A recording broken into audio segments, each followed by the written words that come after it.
For some reason, TikTok is not allowing me to make longer than 3-minute videos, so I keep having to pause and start again. But at this point, I'm just securing the dressing. I'm doing all 4 edges from corner to corner, making it completely occlusive.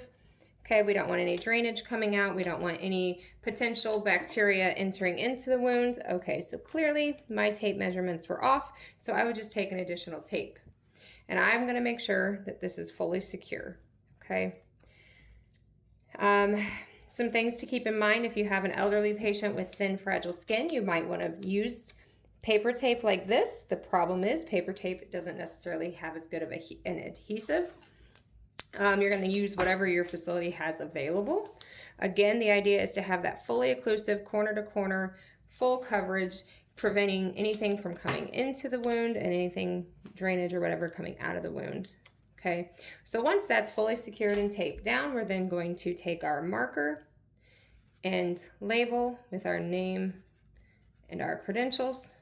Okay, so you end up changing your gloves at least a minimum of 3 times. Once it's totally done, you'll do your hand hygiene again. I probably should not have used my marker until I had taken my gloves off, done my hand hygiene. See, we all make mistakes, but I was just trying to get the video before I run out of time. But the idea is that you want to then be able to go back into your documentation and document what did you see. Again, that color, odor, consistency, and amount of drainage in the wound. So what color was the drainage? Was it brown, green, yellow? Did it have a foul odor? What was the consistency? Was it thin? Was it runny? Was it bloody? What did it look like? And then amount. Was it a lot or just a little of drainage? So you're going to document all of that. You're going to document your measurements. Again, we had our measuring tool with our centimeters. So we had 10.2 by 2.4 with a depth of about 0.4.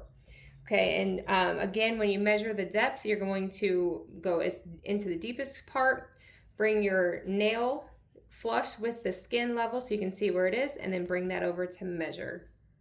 Like that on, I'm trying to make sure it's not blurry, on your measuring tool. I hope this was helpful. If you have questions or concerns, let me know. My students have a skill that they have to do for wound check off. So they're gonna be watching these videos to try to get any extra hints on what to have done, but I did have to break it up into multiple videos in order to get all the information out there. So hopefully this helps. Again, we're cleaning in a circular motion from the innermost portion of the wound outward. We don't dry the wound itself. We would just pat dry the peri wound, being very mindful of pain and discomfort with our patients during the cares.